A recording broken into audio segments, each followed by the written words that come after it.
আজকের ওর সন্তানের চেহারার দিকে তাকানো যায় না।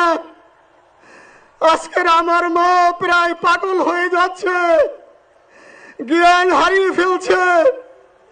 আমার ভাই বোন তারা পাগল হয়ে যাচ্ছে। আমার 6 ভাই বোনের মধ্যে সবচেয়ে ছোট ছিল শরীফ উসমান হাদি।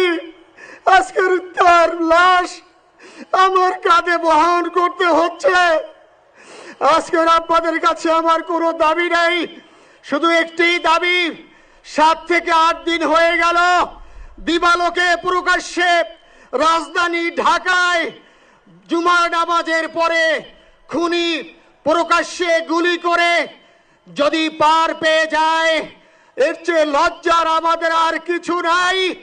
যদি বর্ডার পাস হয়ে যায়, 5 থেকে 7 ঘন্টা সময় তারা কেমন করে গেল, এই প্রশ্ন জাতির কাছে রেখে গেলাম।